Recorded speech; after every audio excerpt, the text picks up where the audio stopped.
There we go. Do I have headphones? Do you want headphones? I can get you some. I think.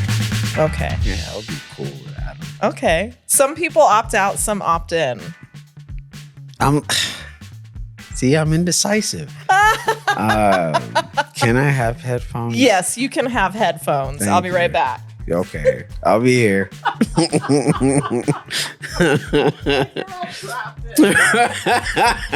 I'm gonna go somewhere real quick. Check. Oh. Hello. God. Oh, it changes the vibe a little. It does. It was like a little too milk chocolatey here. Hello. Hello. Okay, I won't pay attention to that as much. We'll just get the giggles every once in a while. Okay. Okay, you ready? Sort of. Sort of. Yeah. It's okay. It's just a conversation. Okay. We're going to be awesome. We're here. Okay. Hello, and welcome to the Essence of You podcast. I am your host, Steph Lokelani, and I am here with my friend, Cornell, a.k.a. ZERO Wan-Kenobi. What up? We've known each other for a few years now. Yes, we have a little while. Yeah, and we met through our mutual friend, Carrie. Judd. Mm-hmm, the one and only. The most amazing. Yeah. And he introduced us, and then you've been to both my studios before. yes, which have both been amazing. Thank you. Very, very amazing. And you performed at one of my events too. I used to do the mixed media mixer, which was absolutely incredible. That whole studio was dope. Granted, I missed out. I didn't get to take advantage of it. I only performed there once, I believe. Mm-hmm. And I think even with that, I performed. I came back in. I was watching people perform, and I was wanting to go back up and find my way to get back in there because the whole setup was it was different. It was magical. Yeah. It was super cool. And we had so many people that night. And I remember I stepped out of the performance area because we could hear you guys throughout the building. And there were people just walking around, head to the beat and stuff. Our job was accomplished. Yes, it was. Making people move, man. I like it. Yeah. How long have you been doing music? Oh, man. I've been doing music for about... what are we, 2026? God, math. For about 15 years now. Damn. Yeah, it's been a minute. And it really solidified and came together when I banded with Earthlings crew, with Axiom the Wise and Andy O. Most incredible guys ever, and kind of not narrowed, but... gave me direction of where I believed I wanted my music to go and what I wanted it to be a part of. And it's just been it's been an absolute dream just working with them and growing with them and maturing with them and overcoming with them and healing with them. I'm absolutely blessed to be able to do that. That is awesome. Yeah. I think I've met Andy. I think you might have. He was all over the scene for a minute, not only rapping, but DJing for people in a band, running a radio show at Radio Boise. I got that whole mixed up. But yeah, he is still, as we try to be, very integrated in the music scene, especially when it comes to hip hop. And, granted, right now everything's kind of disconnected. We still try to do right by our community and do for our community. And it's been a blessing. Tell me more about that, because there are different communities here in Boise, as we both know. Yeah. I'm in the film community. Yeah. I'm also now in the yoga community. Hey. I'm studying to be a yoga teacher. It is amazing. Word? Yeah. Let's go. I'll invite you to my first class. I'm down. Okay. Good. I need to. Good. You know what I mean? But tell me about the hip hop community here or the music community. What's that like? It's It's ever changing. It's very, very fast paced. There's moments where somebody's name is all you hear, and then that's the last you hear of them. And you know what I mean? People come and go. Some people stay here. Little internal beefs and over King of Boise type stuff. And so in my opinion, and this is just me. Anybody could say whatever they want, but I feel like 2000 teens, like from 12 to maybe 19, like I want to say before COVID, was not just because I was like opening all the time, but I feel like everybody was active. Everybody was making moves, not only to build themselves, but build those around them. We were very integrated together. Even if there was arguments, even if there was battles, like we made sure we showed up and supported. That's very limited these days. It's more so like, how many views can I get? How many TikTok likes can I get? Like everybody's trying to build on their own with their team, which is super dope. But when you do something and rep a city, you're supposed to be with that city. You're supposed to be with the community in the city, doing community acts with the city. And I don't see a lot of that. Me and my crew, we don't see a lot of that. And that's not to call anybody out. I understand life is busy. Life gets crazy. I am going through it myself. But I know that I want better. And in order to get that better that I want, I have to initiate that first act. And I have to show people it's possible. And once I can make it possible, then they can make it possible. And it just becomes possible on a bigger scale. But it has to start with self. And I know that I can't wait for Superman to come save me. So I'm building. I'm working right now. You know what I mean? And as we all should. I just feel that we, as a community, as a hip hop community, as a music community, as a film community, as a acting community, whatever community you want to integrate, everybody, if we're repping Boise, if we're repping Idaho, we need to rep each other. We need to stop bashing each other down. We need to set our little petty squabbles aside and like actually stand up for something bigger than ourselves. And that's creativity. The creativity is lacking because it's so internally personal and hateful. And the world is hateful right now. We don't need that. We don't need any more of that. So just change perspective is all I request. I love that because it is so true in the film community. And like you said, without calling anybody out, because we're all guilty of it to some degree. I've done it. You know what I mean? I've been a part of that hateful side. So I get it. Yeah. And if we all just get together and, like you said, rep Boise, because this is where we live. That's what we're trying to do. Yeah. If you talk bad about Boise, and again, I've been guilty of that. It's like, that's just just be on the positive side. That's where I'm at this point. Yeah. Yeah. And some people call me, even my bandmates will poke fun at me, call me the hopeless hopeful. And I, to make a long story short, I learned to cultivate light out of darkness a few months after my mom had passed in 2020. I didn't know how to accept that. Like my mom was my guiding light, you know what I mean? And I didn't know how to, to receive it, explain it, whatever. So I couldn't write. For the first time in my life, I couldn't create. I could write through anything, but for those moments, I couldn't create. And one of my friends was going through a hard time.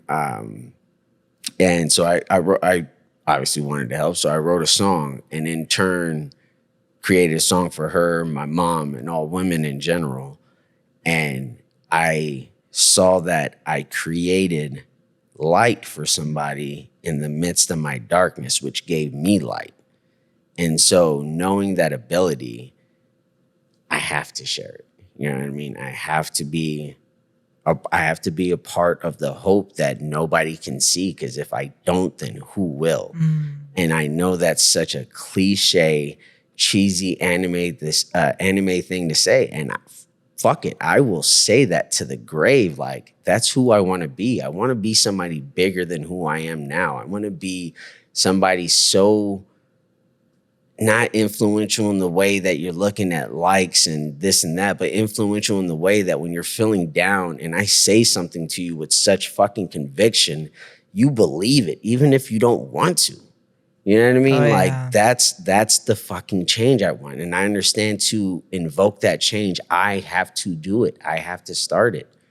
And that shit's difficult, man. It gets very overwhelming, and again, very animated mind. It gets to a point where I'm carrying this invisible weight that doesn't need to be there because nobody cares. And I hate that shit. Like, care for yourself, care for the world, the things that we're seeing, the things that are being revealed to us, and we're all here. We're all here. We share this together. You know what I mean? Yeah. So I feel like I'm feeling rage for the unspoken. I'm feeling the lack of justice for the faceless. You know what I mean? So every pursuit of trying to regain who I am, every pursuit of trying to better the world is just going to be good versus evil. And I'm going to be on the side. It is. You know what I mean? And I'm going to be on the side of good. And that just lies in how hopeful I am. I know it's possible. It might not even be in my lifetime, but I can hope. Absolutely. I can hope.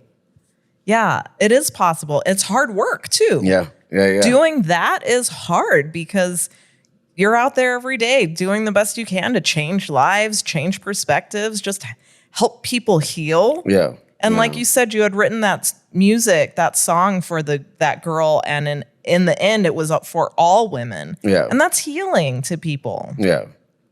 So speaking of that stuff, you just did a rap camp. Yes. Was it for kids or all ages? Or tell me about that. This one was all ages. Okay. And it was incredible. And it was here in Boise. Here in Boise. Okay. At the Boise Hive, ran by Brenda Francis. Uh-huh. Most incredible lady ever. Shout out, Brenda. But this is her baby. This is something she started 3 years ago. She had this idea and just wanted to give kids, when we started, it was just, I think, 13 to 17, but give these adolescents a spot to be creative, to get outside of their head, to learn how to create songs, to learn the business side, to see the venues, to create beats if they wanted to record a song, create their own song and perform it by the end of the performance. And all of this, like, at first, like when because she reached out to a whole bunch of hip hop artists, nobody hit her back. She reached out to me and I'm like, yo, let's do this. You know what I mean? I was going through a very hard time in my life. And, you know, I felt like that was an opportunity to, again, create light out of darkness. So I was like, let's do this, man. And Brenda, not really having a history of hip hop, organized this in a way that could teach the most novice the basics, the intermediate and advanced parts of hip hop. And it was just incredible. She had me, she had Rick Oliver, explaining the business side, Hunter explaining or teaching how to create beats. I believe there's one more, and I'm drawing a blank. Please forgive me. And then you had me teaching lyrics and unconsciously teaching these kids how to transfer their emotions from person to page, and actually in that moment of pause where you can react or you can think about it, when they transfer that emotion to page, they get to stare at it and really think about it. Like, do I want to react? Do I want to give this my energy? Do I want to rip this up? Do I want to burn it? Do I want to keep this because this is important? It gives you time to think and not react unconsciously on impulse, where we all suffer at. And that first year, at the end, we had, I think, at least almost all of them. There's maybe one or two that knew how to write, but I want to say almost all of them had no idea of writing structure, had no idea how to perform on stage or anything like that. And by the end of it, all performed a song or two in front of their parents and friends on stage. Oh. And it was just like one of those moments like, whoa. Like everything, you always want to see the underdog win. You always want to see people grow. Like even if this person wronged you and you're like, seeing somebody heal and grow is the most gratifying blessing you can witness. And sometimes we don't appreciate it. You know what I mean? And seeing them do that helped me heal in a way and helped me start my journey of sobriety and like really let it sink in of what I wanted and being more intentional about that in my disciplines, which I've kept to, even though they have been extremely fucking difficult. But I know it's necessary and it feels fucking good that I can do this because I'm strong enough now. So after that first year, I thought that was the end of it. Brenda approaches me again and she's like, yo, I want to do this again. This is really good. Because we got like really good feedback and the parents were like really impressed. They're like, yo, my kid's really coming out of their shell. And, everything you want to hear. And so we run a second year. And the second year I bring on my bandmates, Action, the Wise, and Yo. And they direct it in order, like not order it, but put it in an order that really breaks down the culture and gives them the foundation and the fundamentals and the respect for it. Yeah. And it was mind-blowing to see how their minds worked and how it integrated with my mind. And then we have another additional teacher, B-Love, which was teaching harmony and lyrics as well. Super amazing. But seeing how they integrated all of our minds to if I felt left out, or if B-Love felt left out, they would find a way to not question us in a wrong way, but question us like, okay, what is it that you feel you can offer? What do you feel that you can explain the best that these kids, these adults will really understand? And brought us out of our shell. And it was just incredible for all of us to work together. So that second year, it was a little experimental because they were just coming on, and it was more presentation than interaction. More like, I guess like them listening versus them actually doing the work, which wasn't bad, but again, something we had to learn. Same thing by the end of that one, created all their own songs, performed all their songs, and we actually performed at Realms for that one. Oh. So it gave them like this little, like their first real big show. It was super dope. Super, super dope. And then this last year, super incredible. We had meetings leading up to this, like months leading up. We would do a meeting a month, lock it in, get our duties in of all what we're going to focus on. Our intention to have them interact with the technologies and everything a lot more versus just sitting down and listening. And because we prepared so well, everything was a success. Everything was incredible. There were I don't want to say children. There were adults that had no idea song structure, had no idea what a bar was. By the end of it, wrote their own verse and chorus and performed it by themselves on stage. Oh. And again, one of those, it worked. You know what I mean? Like we've always wanted to give back to the community. We've always wanted to do right by our place where we're here. And like, look, say what you will, hate me if you like. I'm Cali born and bred, 909 till the day I die. I've been out in Idaho for 16 years. And this is home. This is home. Cali's home. This is home.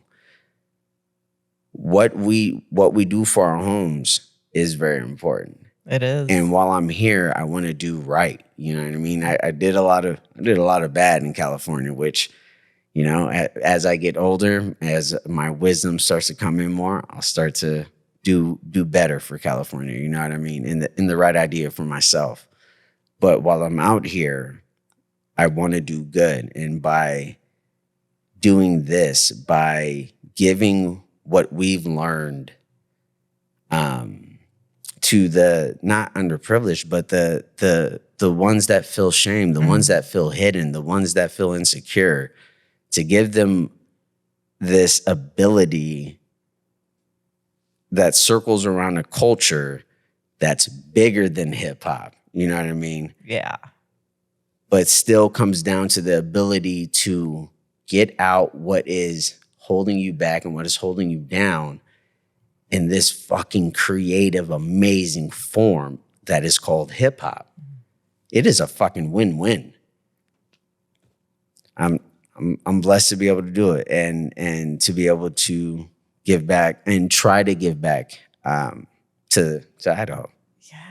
Sorry, I know I was said long story short. That was awesome. Who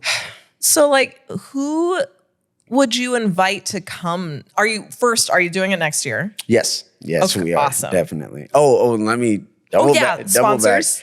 Oh, hey, God, sponsors. Thank you, Idaho Pizza Company, for all the pizzas. The kids absolutely were satisfied, happy. We were blessed. Thank you so much. And Jersey Subs. Jersey Mike's. Jersey Mike's. Jersey Mike's. Thank you guys very much for the subs. So freaking delicious. Again, kids were absolutely happy. Thank you guys so very much. Because of your guys' generosity, these kids didn't have to worry about going out to buy lunch during the camp. They didn't have to worry about not having lunch. They were fed because of you guys. Thank you very much. I love that. And that creates equity between everybody because it really does. Let's say there is someone who attends, but they can't have lunch. Yeah. And then, you know, these people bring their lunch. It reminds me of high school. Right. And there were feeling left out. Yeah. There were a lot of days I did not have a lunch to eat because of the way my family we were very poor. Yeah. And yeah, that creates a lot of equity. That is so awesome. Yeah. It's, again, a win-win. Yeah. And some of those wins come on now. You should be super proud of yourself, dude. It's been a blessing, man. Just even regardless of what's happened or what I've gone through, I appreciate and am still present, as present as I can be, and I try to be for these moments to understand, like, I don't want to take these lightly. Even if it's a recurring, like, happy moment, like, I don't want to get numb to that. I don't want to not enjoy those moments because those moments are starting to become so few, far and in between that I feel more anger and hatred during the day than I do those moments. And I don't like that. Mm-mm. And it's not like anger and hatred, like, oh, I'm about to break something, be somebody. No, it's like, no, the world's not changing. I'm angry and I hate this right now. And the fact that I feel like myself, I can't do anything to change that really pisses me off. So any moment that I can create of happiness, any moment I witness of happiness, that's a blessing. And I'll appreciate it. Even if it's a fucking cloud passing by that looks like a fucking dragon.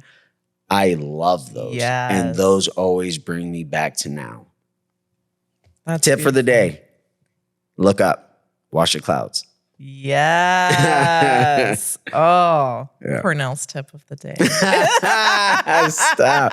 Look, I'm not going to lie. I drove here. I was so nervous, which is good. Like, it's just like performing a show. You don't want to mess up. Like, I want this to be good. I'm sharing a moment with Steph. Like, I want this to be, awesome. And I'm just like, I don't know what I have to offer. Like, with my brain stuffs, like it's really difficult to, let alone stay on topic, but get my thoughts in order. Mm-hmm. And it's not embarrassing, but it holds me back. And then I'm just like, I don't know what I'm going to do. And then here we are, like, having this dope ass conversation. So thank you. Thank you for the opportunity to break out of my shell and try to share something good. Yeah. Thank you for being here. Of course, dude. So, yes. Who can join?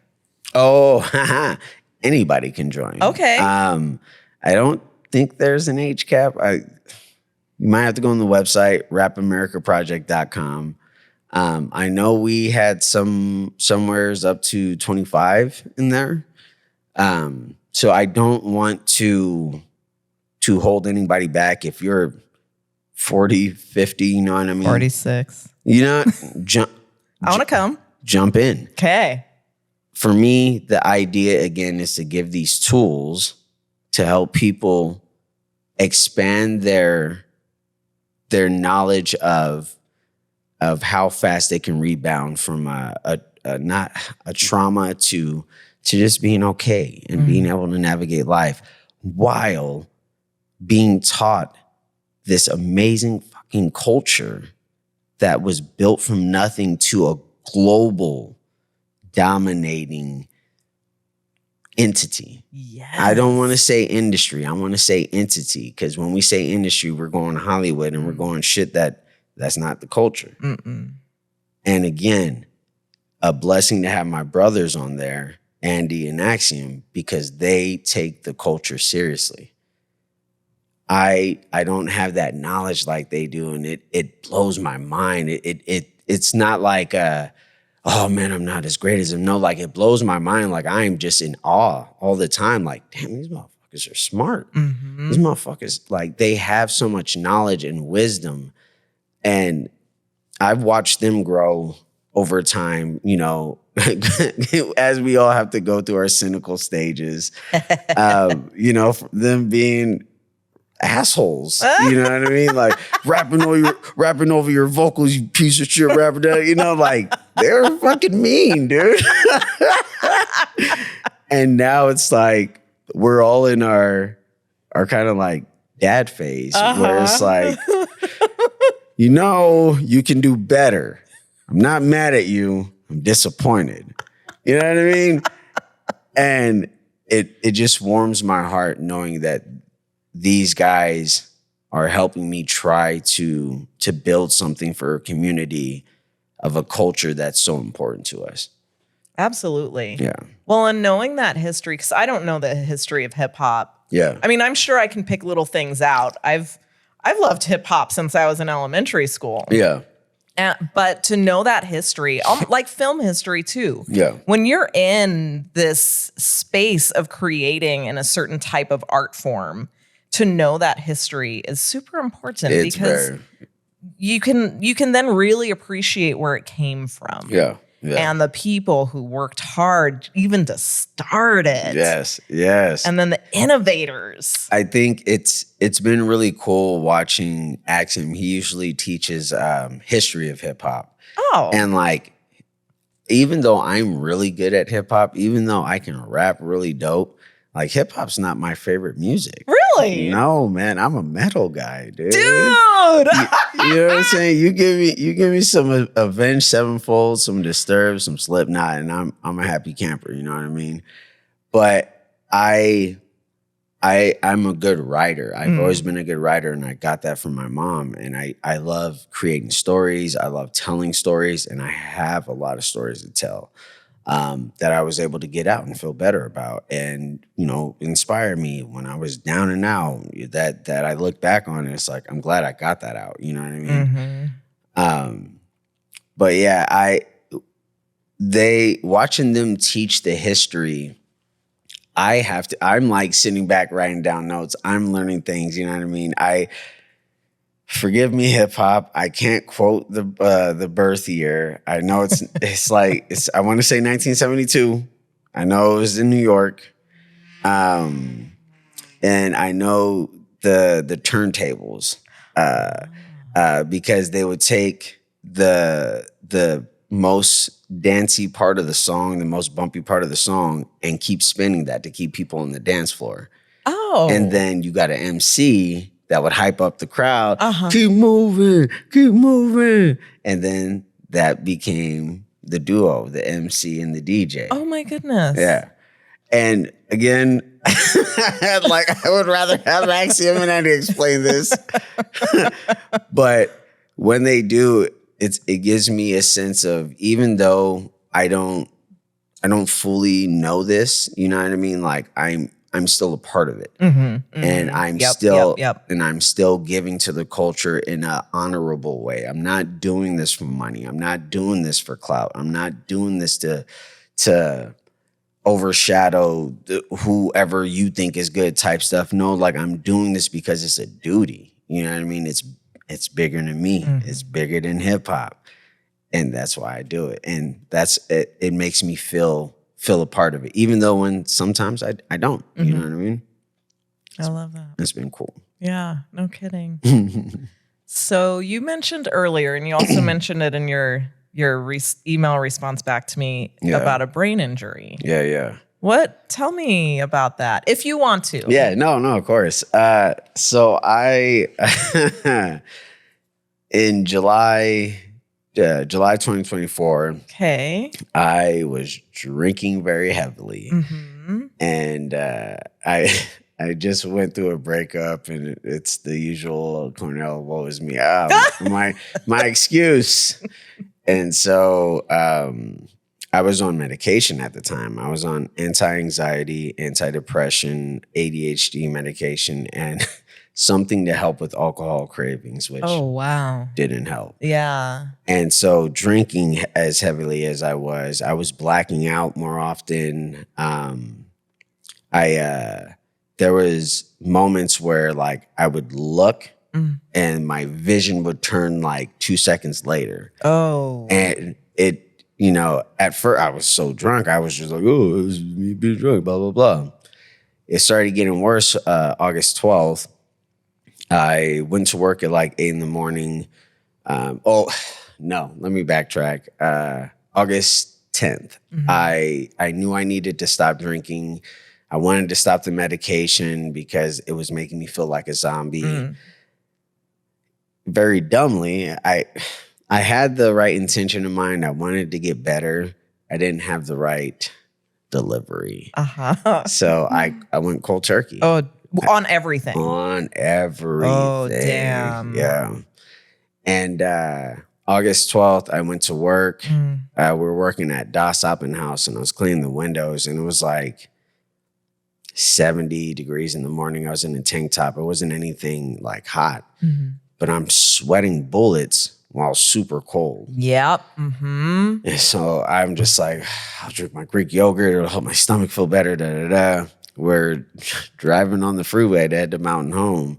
And again, I do one of those looks, and it's like 5 seconds later that shit does that. Oh, fuck. And so I fucking immediately pull over. I tell Sam, I was like, yo, you have to drive back. We have to go to primary care, wherever, we go by the nearest one. It's primary care that was on Overland and Orchard.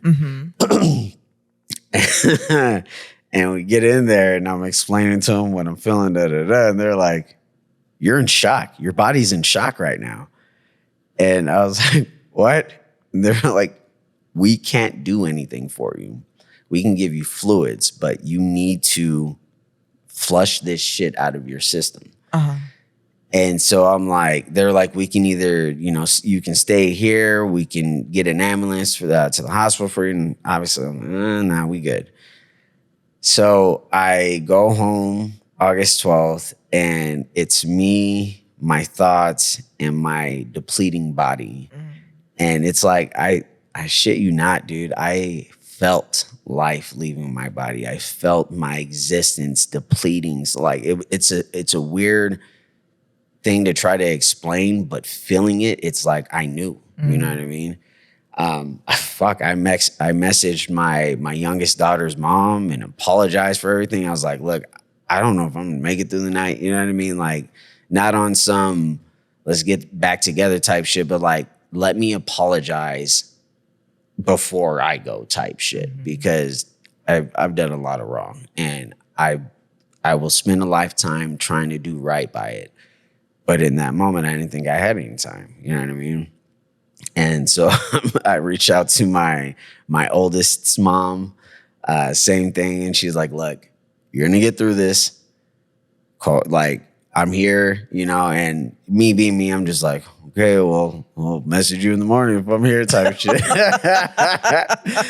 And so like this night, I'm in and out of sleep, cold sweats and everything, but I'm having vivid memories play out in real time in front of me. Like the day me and my sister were separated at foster care. Like that was a recurrent weight I carried for a very long time. There's something as small as that I used to have nightmares about when we were younger. Me and my cousin were riding on the back of a pickup.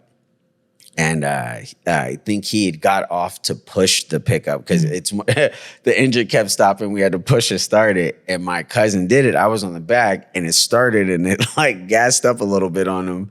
And I was like 4 or 5 or something. So that memory, I thought we were leaving him. That shit fucking hurt. No. So I used to have recurring nightmares about that. That shit played in front of me and fucked me up for a second. And then obviously, like, my mind goes to all the mistakes I've made with all the ladies I've been with and just all the wrong I've done and like me not being able to fix things and blah, blah, blah. And so in the background, I went through watching Up, a couple seasons of Archer, and then 007, the Daniel Craig one, which is one of my favorite ones, man. I feel like he goes through this emotional roller coaster as a man that we don't really explain or talk about a lot because it sounds like insanity, but it's like learning to love, you bear the risk of hatred. And though we know that we don't want this hatred, we're still going to risk that for love. And then we lose love and fucking find hatred anyways. And it's like this cycle and trying to break it. And so watching that, my very imaginative anime mind, I was like, yo, if I can make it through this, if I can do this, man, like, God, give me a chance, please. Give me an opportunity to right my wrongs, to inspire, to leave a mark on the world that's so positive, not for notoriety, but just in a way that actually works for people to blossom and grow. Please give me that opportunity. Fell asleep, woke up, and I felt okay, but I wasn't 100%. And one of my best friends became a therapist. And she hits me up on Snapchat and she's like, yo, Cornell, I saw your Facebook post. Like, are you okay? Da, da, da. She's like coaching me back on my path to sobriety. And like, we reconnect our friendship, and it was a win-win in that situation. And from there, everything was okay. It wasn't really bad up there. Couple months went by. January, I gave myself a severe concussion. So it was like 5 months after, 6 months after. It took me out for 2 weeks. Oh. Almost went. I probably should have went to the doctors, but I didn't. I rested at home. Felt better after that 2 weeks. I was in a brain fog for like a good month and a half maybe, and started coming out of that. I was good. July 2025, I lost my insurance, so I lost my ADHD medication. So all the the highway speed demons of thoughts just passing by that were contained or just fucking running amok while my brain feels like mush and I'm in this fog again. And from there, it just felt like this steady, slow decline of not being able to recollect certain memories, not being able to produce certain words that I was like, I could think, but I couldn't say. And just from July 2025 to about I'll say January 2026, it was me utilizing my disciplines from sobriety and just working through it that have like kept me at a steady, slow, not decline, but slow downward. And I feel like as of January, it just started hitting this little slope where it's hard. I can't recollect a lot of 2023. Wow. You know what I mean? There's moments of clarity where I feel good and I can almost like now, you know what I mean? I can grab things and I can not feel embarrassed or like there's this wall in front of it. And then there's like long fucking periods where I'm here. I'm autopilot. My body knows what to do. It's hard to feel it. It's not hard to work through it because my disciplines have put me in a position where I just do. You know what I mean? Which I'm blessed. I worked really hard for this shit. But I've been very, very consistent with that. So in my mind, again, anime mind, I'm just like, I know I'm not going to feel it now. I just have to keep working through it. I just have to keep going. And, thank God, I got back on insurance. I got my ADHD medication. It's been a little bit of an adjustment. I wanted to stick away from stimulants, but I did a screening and they were like, nah, nigga, you need stimulants. Oh, interesting. Yeah. 'Cause I was on non-stimulants, back in the day just because of my addictive personality. It's not that I want it, but when I do something and it makes me feel a certain type of way, my body's like, oh, more of that, do more of that. And then impulse control issues.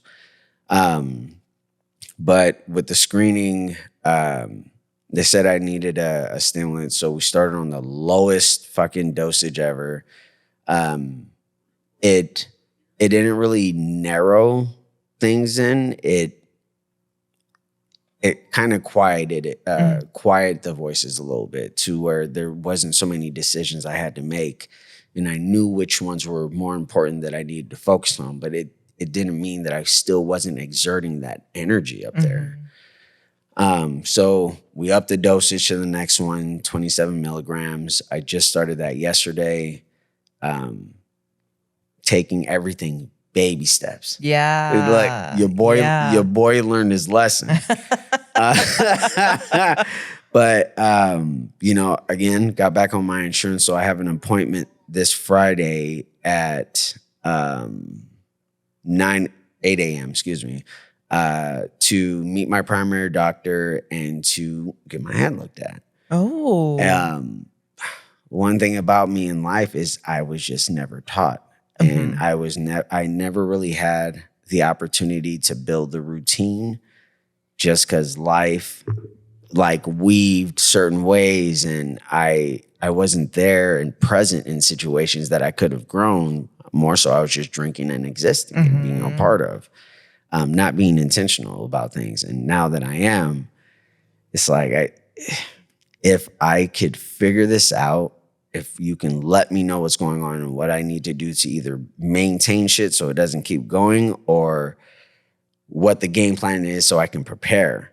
Like, just let me know because I've been in this fucking state of limbo since January last year.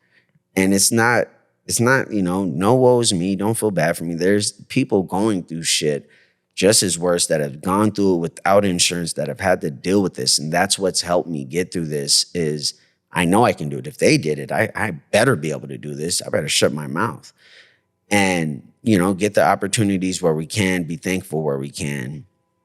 But it's hard to keep up with Andy and Andy O and Axiom at Rap America when I feel like I can't do shit. You know what I mean? And then again, moments in clarity where my heart's nice and relaxed because we're doing something good. I can pull something and I can be a part of it. But it's hard to exist in a world that is so fast motion, go, go, go, when I can't. My body relies on impulse and doing the muscle memory and the same shit working every day and trying to keep up with bills and trying to pay for a van that's a piece of shit. And you know what I mean? Like, it just, that alone, that thought just gets overwhelming and it doesn't cave me in anymore. I've learned to breathe through it. I've learned to work through it, and I've learned to not ignore it, but do what I can. And, you know, it's difficult. It's exhausting trying to show up all the time when I'm just like, yo, give me 5 fucking minutes, man. Let me figure things out of how this is working now. Cause I'm just in it. I'm just go, go, go. Yeah. You know? And again, no complaints. We all doing what we can. So that's what I'm trying to do. And then I got the appointment set. So good job, Cornell. Yeah. Because I suck at stuff like that.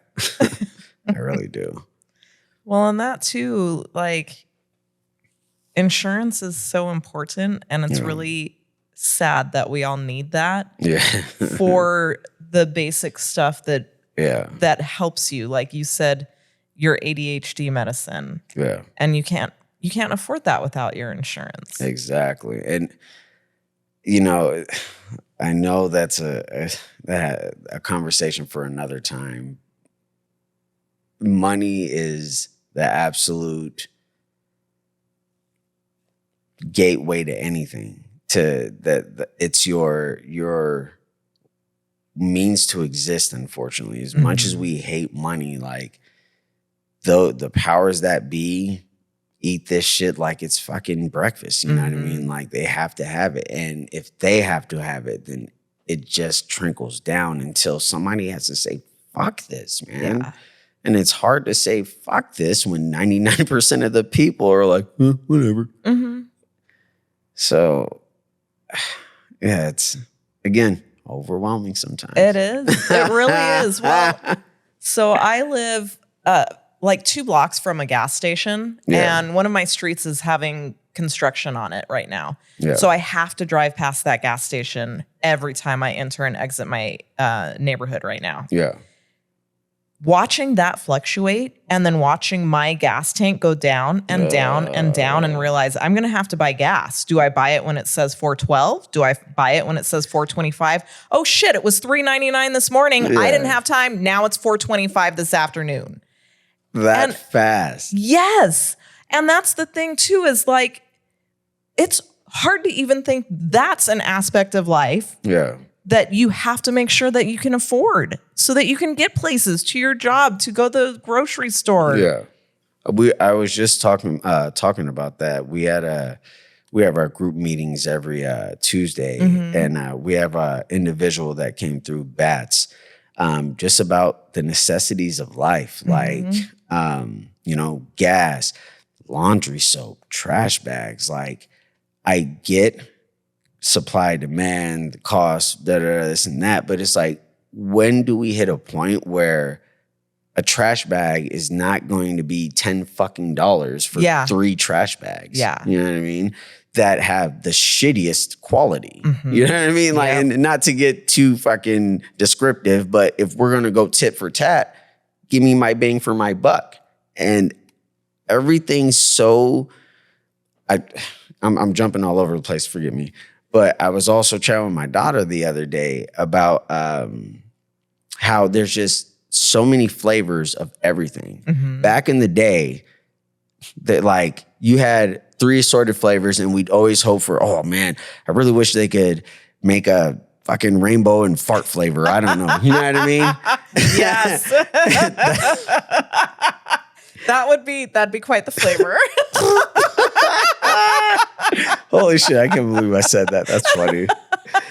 But it seems like they can make anything now. There's no regulations on the ingredients, the additives, the poisons they fucking put in.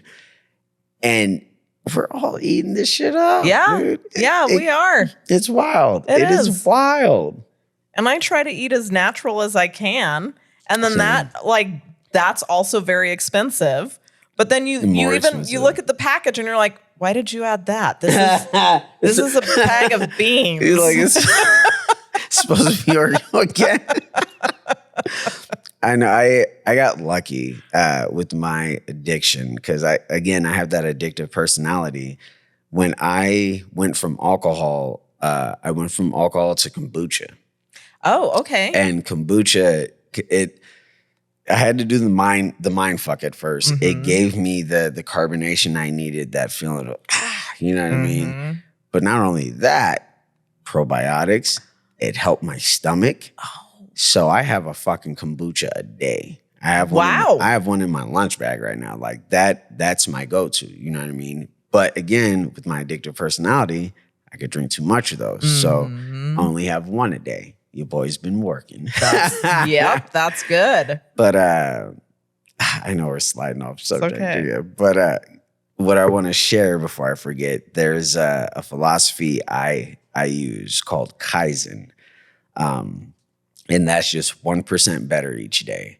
So again, if you can't do a kombucha, do a water instead of a soda type thing. You're just doing something that you know is going to be good for you. You still get the same sustenance. You still get, you still feel good after you drink it. You just don't get that, well, I want this, you know what I mean?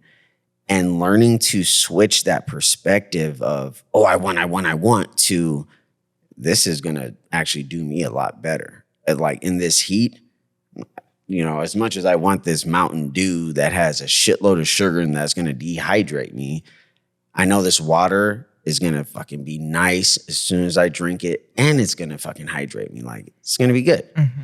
And to be able to shift that. So Kaizen, if you're watching me, if you're listening, Kaizen, 1% better each day. Little things, baby steps. That's all you got to do. I love that. I do that as best as I can, but now I'm really going to remember that. Yeah.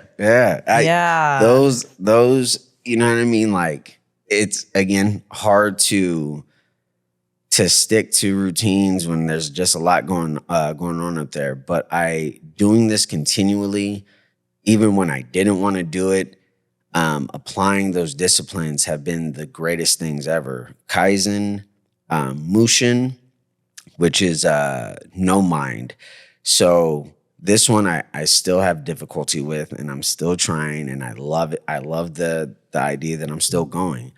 When I don't have weed pens on me anymore, but when I did, every 5 seconds impulse. Oh wow! It was the muscle memory. You know what I mean? And I started realizing, like, I'm not getting the shit done that I want to get done. I'm doing this and then feeling a certain type of way at the time that I don't want to feel this way. So I heard about Mushin, studied up on it, and to break it down in the simplest way that helped my mind see it was when you feel this impulse to do whatever it is, to drink, to smoke, to do drugs, to cheat, to hurt, to whatever it is that you know you don't want to do but you can't control, there is a pause. There's a pause before the action. And in that pause, you have an option to either do the act or sit back and observe the impulse pass by like a cloud. And as difficult as that sounds, it's just as easy, because the problem is no matter what, we're going to suffer. No matter what, it's going to hurt. That suffrage or hurt that you feel by not acting on the impulse only lasts for like 10, 20 seconds. You know what I mean? It does not last forever, but it's uncomfortable. And so we avoid it. In that pause, you don't feel, you don't rationalize, you don't give yourself an opportunity to give yourself an out. You just sit back, breathe nice and easy and just let it pass and really sit on it. And it's, again, easier said than done, but with effort and with consistency, as in everything in life, you will get better. When? I don't know. Just do it. You'll see. I love that. Thank you. I'm going to start doing that because you know how I had this extra yerba mate here? Yeah. I also have extra chocolates here at the studio. And the next time I go reach for that bag, I'll do Mushin. I'll take a minute. I won't think about what I'm missing out on or anything that, and just not having chocolate today. There you go. Have a chocolate for me. I will. Okay, I'll start tomorrow. I'm a bad influence. I don't mind having more than one. Right? Same. Man, you give me almond joys. That's me with almond joys. Oh. I could get one of those little big packs with the minis. Just stuff. My favorite is anything with peanuts or peanut butter. That's why we do not have those here. There you go. Set yourself up for success. Exactly. I like it. Okay. I have a question for you. Let's see. Yeah. Ooh, where does your personal story intersect with the work you do in the world? Man, it's been a while since I had to think back. So I was born and raised in San Bernardino, California. My mom, an amazing woman, did her absolute best with the conditions we had, with what we had. And that helped create the perseverance I have and the want to be a better human being. I had an amazing family out there, my aunt, my uncle, my cousins, that all treated me just with nothing but love. Even if the conditions were bad, we're definitely in the ghetto, but I took more positive than negative out of all that.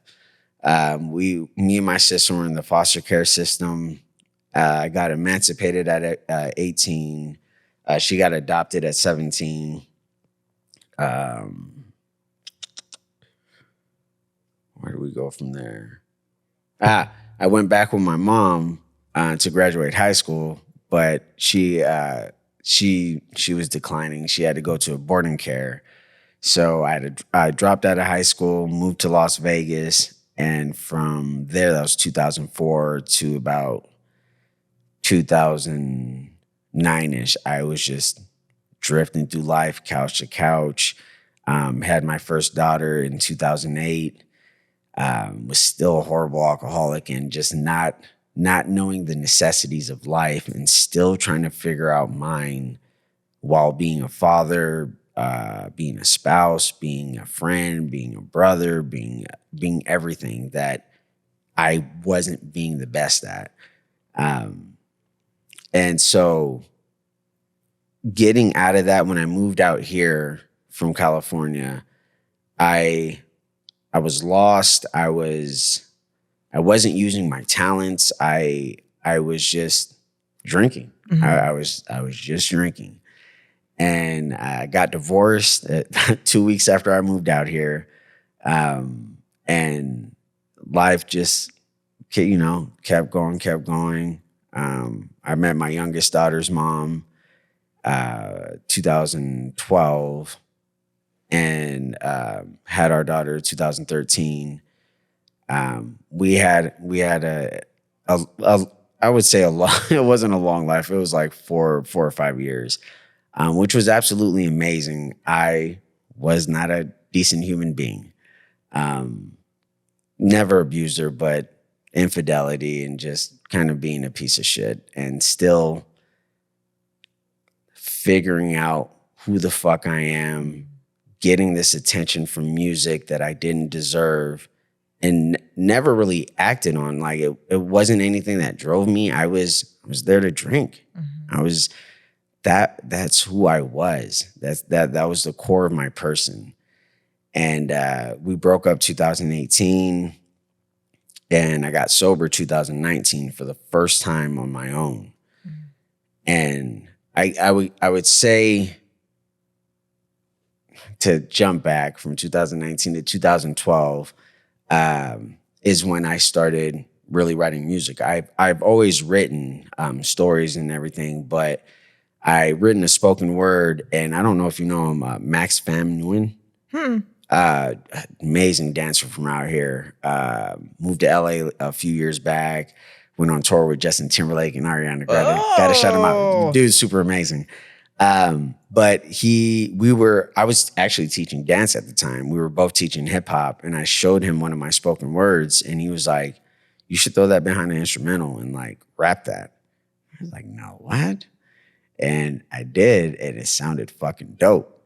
And so from there, I just kind of created ZERO.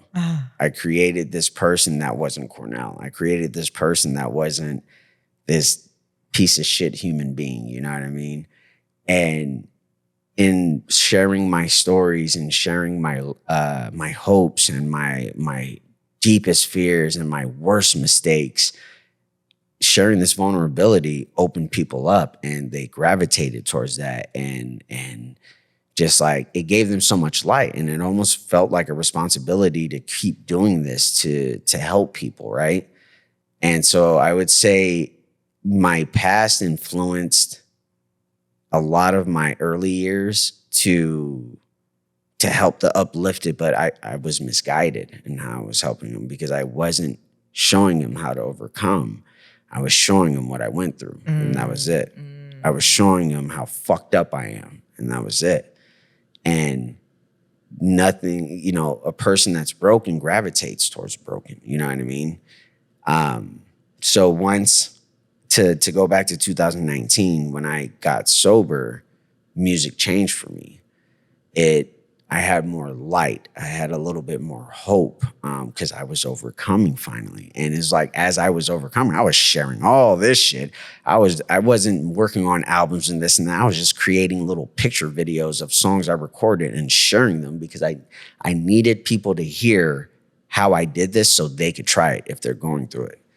And that almost became a weight I couldn't carry. I was dating a girl, Kayla, at the time, and, you know, a good relationship. We were both dealing with our own insecurities, and music around that time was so focused on me, I didn't include her in that music. You know what I mean? And so we split our different ways, went on our healing journeys, and then that's when July 2024 or August 2024 happened.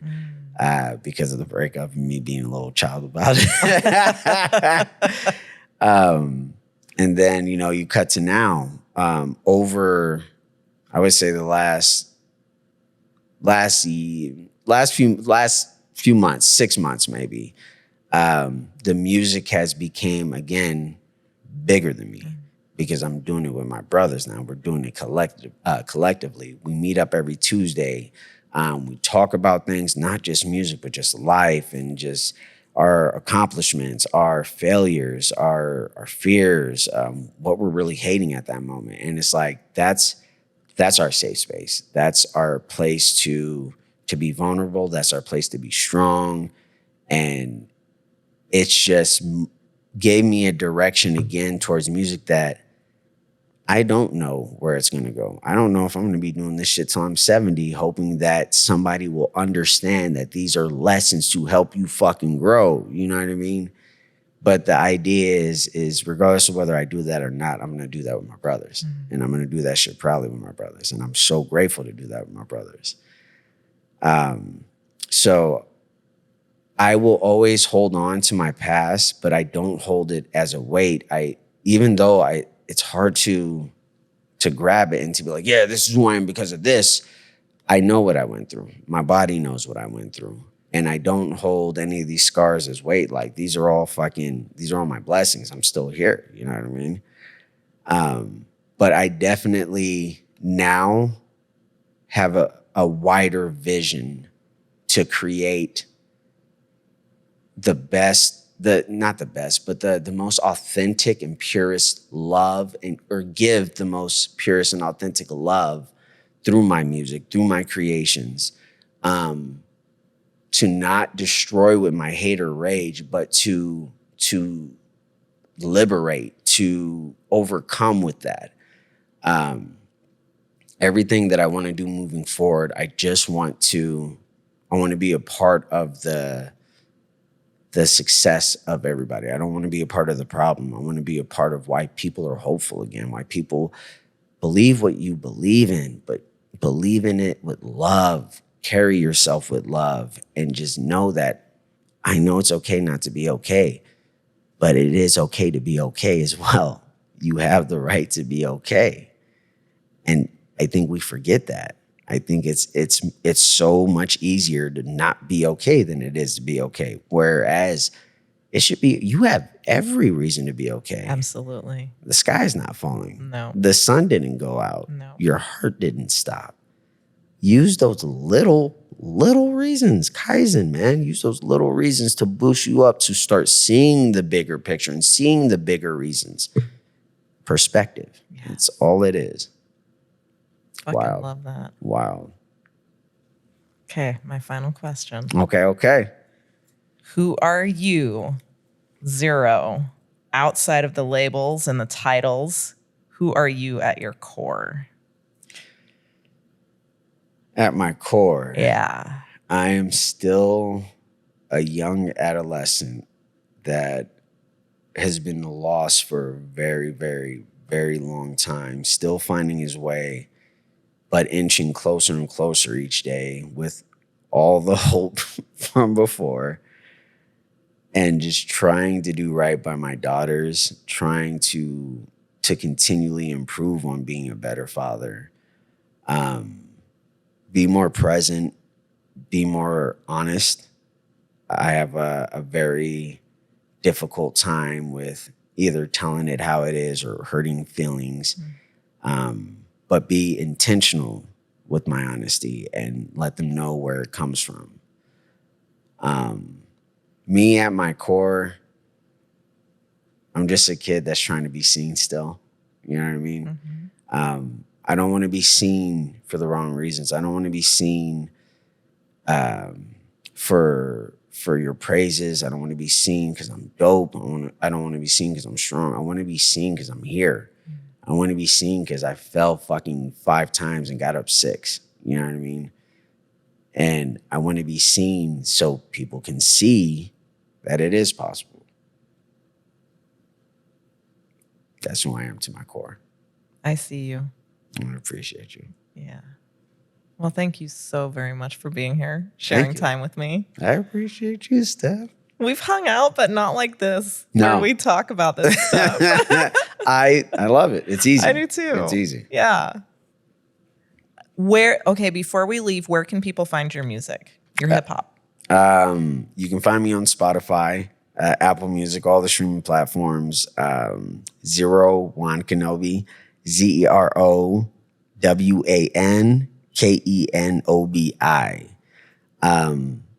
Also, Instagram, ZERO Wan-Kenobi, Facebook, ZERO Wan-Kenobi. And then our Earthlings crew on Spotify, all the streaming platforms as well, and Instagrams, Earthlings crew. All of our music will be there too. Love it. And I'll link all of that too, like in the notes and all that stuff. Sick. Thank you. Thank you very much. I appreciate you. And thank you all for joining us on this episode of The Essence of You. And we'll see you again next time. Laters. Awesomeness.